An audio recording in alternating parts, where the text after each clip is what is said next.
हौसियों का मामला साजिश है सऊदी अरब, ईरान और पाकिस्तान की यूएई के खिलाफ। ड्रामेबाजी है हौसियों का सऊदी नाकाबंदी करना। धोखा है ये, धोखा।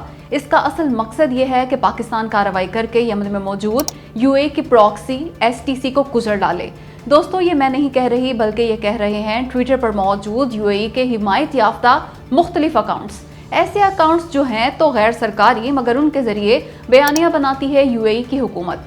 देखें वो क्या बात निकाल के लाए। ऊपर से धमकी भी दे रहे हैं, कह रहे हैं यमन में यूएई के मुफादात से छेड़खानी के खौफनाक नताइज बरामद होंगे। जाहिर है ये धमकी वो सऊदी अरब, ईरान और सबसे बढ़कर पाकिस्तान को दे रहे हैं। पाकिस्तान की फौज से तो कभी मुकाबला कर ही नहीं सकता यूएई। ऐसे में ज़रा मुश्किल नहीं ये समझने में कि बलूचिस्तान में हालात ख़राब करने की धमकी है ये। खैर, ये बहुत बड़ा इल्ज़ाम लगा रहे हैं अमाराती ट्विटर अकाउंट्स। गलत बयानियाँ बना रहा है यूएई। कोई साजिश नहीं की जा रही यूएई के खिलाफ, बल्कि यूएई करता है साजिशें पाकिस्तान, सऊदी अरब और ईरान के खिलाफ। और यमन में तो उसने हद ही कर रखी है। शायद वो खुद चाहता है कि उसे सऊदी अरब दोबारा वही मता चखाए जो उसने 7 माह पहले चखाया था। तब हुआ ये था कि सऊदी अरब के लड़ाका तैयारों ने एयर स्ट्राइक्स की थी यमन की मकाला बंदरगाह पर मौजूद यूएई के असलहे पर। ये वो असलहा था जो यूएई ने अपनी प्रॉक्सी एसटीसी को भेजा था, मगर सऊदी अरब ने हमला करके पोर्ट पे ही तबाह कर दिया था इसे। साथ ही एसटीसी के कैंपों पे भी हमले किए थे। धमकी भी दी थी कि यूएई फौरन से पहले अपनी फौजें वापस बुलवाई यमन से। यूएई इस कदर डर गया था इस धमकी से कि उसने आनन फानन वापस बुलवा ली थी अपनी फौजें। एसटीसी भी कमज़ोर हो गई थी, उसका सरबराह यूएई भाग गया था और ये हमला यकीनन पाकिस्तान के मशवरे से ही किया था सऊदी अरब ने यूएई पे। इसी की तकलीफ है यूएई को, तभी ऐसे गलत इल्जामात लगा रहा है, बेवकूफ़ बना रहा है दुनिया को। क्योंकि हौसियों ने आबनाए बैनुल मंदब बंद कर दी है। इससे सिर्फ सऊदी अरब ही नहीं बल्कि पाकिस्तान को भी बहुत नुकसान हो रहा है। पाकिस्तान के अरबों डॉलर्स की बरामदात आबनाए बाबुल मंदब ही से होती हैं। अब्बास इराक़ची शेर लग गए हुए भाई, वाह, कमाल कर दिया ईरान के वज़ीर ख़ारजा अब्बास इराक़ची ने। पाकिस्तान से मोहब्बत का हक अदा कर दिया।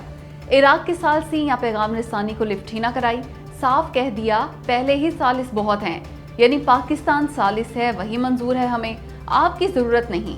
हुआ ये कि अमेरिका ने इराकी वज़ीर आज़म कासिम अल ज़ैदी के ज़रिए आर्जी जंगबंदी की पेशकश की थी ईरान को। इराकी वज़ीर आज़म ने ये पेशकश ईरान तक पहुंचाई तो ईरान ने साफ इनकार कर दिया इसे मानने से। कहा आर्जी जंगबंदी हरगिज़ कबूल नहीं। वैसे भी इस तजवीज़ में आबने हुर्मुज़ के कंट्रोल का मसला तो हल किया ही नहीं गया। साथ ही अब्बास इराक़ची ने इराकी पैगाम रसानी को भी कबूल ना किया। अब इसमें 2 बातें निहायत अहम हैं। पहली ये कि ईरान किसी भी आर्जी हल की तरफ जाना नहीं चाह रहा। दूसरी ये कि ईरान सिर्फ पाकिस्तान को सालिस मानता है। कतर पहले ही आउट हो चुका, या यूं कहें भगा दिया उसे ईरान ने। अमली तौर पे अब सिर्फ पाकिस्तान है सालिस, क्योंकि ईरान को भी पता है पाकिस्तान उसका सबसे मुखलिस दोस्त है और सिर्फ पाकिस्तान ही है जो ये मसला हल करा सकता है। कौन है पाकिस्तान की तारीख के पहले commander national strategic command? General Amir Raza. आए जानते हैं। तो दोस्तों, जनरल आमिर रजा इंतहाई काबिल अफसर तो हैं ही, साथ ही फील्ड मार्शल आसिम मुनीर के निहायत करीबी और काबिल एतमाद साथी भी हैं। इस बात का अंदाज़ा इसी से लगा लें कि 9 मई 2023 को सलमान फयाज गनी को जब कोर कमांडर लाहौर के ओहदे से हटाया गया तो उनकी जगह जनरल आमिर रजा को ही तैनात किया गया था। उसके बाद 2025 में उन्हें चीफ ऑफ जनरल स्टाफ लगा दिया गया था। सीजीएस इंतहा से ज्यादा अहमियत की हामिल पोस्ट है। इस अहम पोस्ट पे वो तरक्की पाकर कमांडर नेशनल स्ट्रेटेजिक कमांड बनने यानी आज तक तैनात रहे। अब उन्हें पाकिस्तान के पहले कमांडर नेशनल स्ट्रेटेजिक कमांड बनने का एजाज भी हासिल हो गया। ये ओहदा 27वीं आईनी तरमीम में तख्लीक किया गया था। खैर, अब general Amir Raza army chief field marshal Asim Munir के बाद पाक फौज में सीनियर तरीन अफसर हैं। रही बात उनकी जिम्मेदारियों की, तो अब बतौर commander national strategic command Pakistan के तमाम न्यूक्लियर और स्ट्रेटेजिक असासों की जिम्मेदारी जनरल आमिर रजा की है। यूँ समझ लें पाकिस्तान के पास जितने भी एटम बम हैं, चाहे वो आर्मी के पास हों, नेवी या फिर एयरफोर्स के पास, उन सब की निगरानी और control commander national strategic command general Amir Raza के पास है। मोदी जी की नींदें हराम कर दी तलबा के एहतजाज ने, तभी तो शायद तारीख में पहली बार आधी रात को वीडियो पैगाम जारी किया मोदी जी ने। बिल्कुल बुझे बुझे से नजर आए नाम निहाद विश्व गुरु, सहमे सहमे डरे डरे। इक़्तिदार जाने का खौफ झलक रहा था उनकी आंखों और चेहरे से। मजम्मत भी की उन्होंने पेपर लीक करने की, साथ ही फास्ट ट्रैक कोर्ट्स बनाने का ऐलान भी किया ताकि मुल्जिमान को जल्द सजा दिलाई जा सके। मगर जूते की नोक पे रखा तलबा ने मोदी जी के इस पैगाम और उनकी ऑफर को साफ कहा, मोदी जी के चहीते वजीर तालीम का इस्तीफा चाहिए। खैर, कॉकरोच जनता पार्टी और तलबा का एहतजाज है कि हर गुजरते लम्हे फैलता ही जा रहा है। दिल्ली से शुरू होने वाले ये मुजाहरे अब मुंबई, पटना, केरला और गोवा तक फैल चुके। बॉलीवुड सेलिब्रिटी भी इस एहतजाज में तलबा की हिमायत कर रही हैं। ये मुजाहरे इस कदर बड़े पैमाने पर हो रहे हैं कि मोदी जी को पहली बार खतरा महसूस हो रहा है इक़्तिदार चले जाने का। बेहतर तो यही है कि वो अपने वजीर तालीम से इस्तीफा ले लें, वरना कहीं उन्हें खुद इस्तीफा देना न पड़ जाए। ये तोहफा नहीं, रिश्वत है, रिश्वत, धांधली है ये धांधली। दोस्तों, मरियम नवाज ने इंतहा ही कर दी। आज़ाद कश्मीर इंतखाबात से पहले 10 इलेक्ट्रिक बसें भेज दी आज़ाद कश्मीर।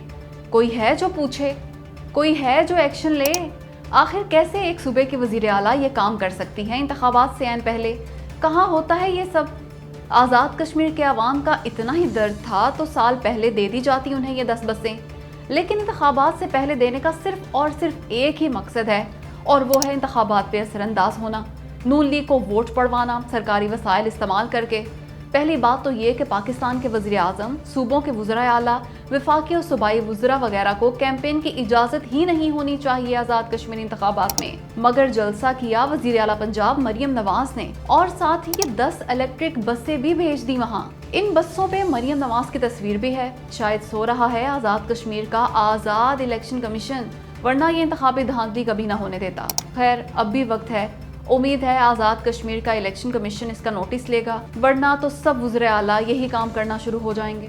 मरियम नवाज की सारी गुड गवर्नेंस और सारी कारकर्दगी का मेकअप उतार के रख दिया बारिश ने। शहर लाहौर में बारिश के पानी में बह गई मरियम नवाज की बेमिसाल कारकर्दगी।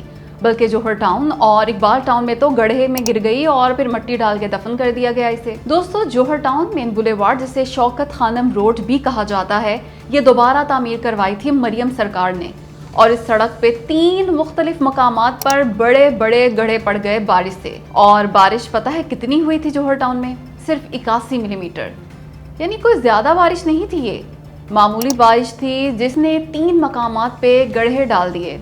बैठ गई सड़क, पानी में बह गई। हालांकि ये सड़क बनाने में अरसा दराज लग गया था। बिल्कुल वैसे ही मुसीबतें झेली अहले लाहौर ने इस सड़क की वजह से, जैसे कराची वाले यूनिवर्सिटी रोड की वजह से झेल रहे हैं। शायद इस रोड का दूसरा नाम पसंद नहीं मरियम नवाज को, समझ रहे हैं ना? खैर, जब अल्लाह अल्लाह करके बनी है सड़क तो नतीजा निकला 3 जगह से बह गई और गड्ढे पड़ गए। उसे भी छोड़ें, इकबाल टाउन में तो बारिश महज 66 मिलीमीटर हुई। इसके बावजूद ये दियो हैकल गड्ढा पड़ गया इकबाल टाउन मेन बुलेवार्ड पे। कुएं से भी गहरा गड्ढा है ये, जबकि लंबाई चौड़ाई का तो पूछे ही मत। पूरी सड़क ही तबाह बर्बाद हो गई एक तरह से। कहाँ है वो अरबों रुपए जो इन सड़कों पे लगे? कहाँ है आखिर? क्या करप्शन हुई? किसी के खिलाफ कार्रवाई की गई, या फिर जिस तरह मट्टी डाल के ये गड्ढे भर दिए गए उसी तरह मट्टी डाल दी गई इस मुबैना करप्शन पे भी? शोएब, कम से कम तुम ही जवाब दे दो।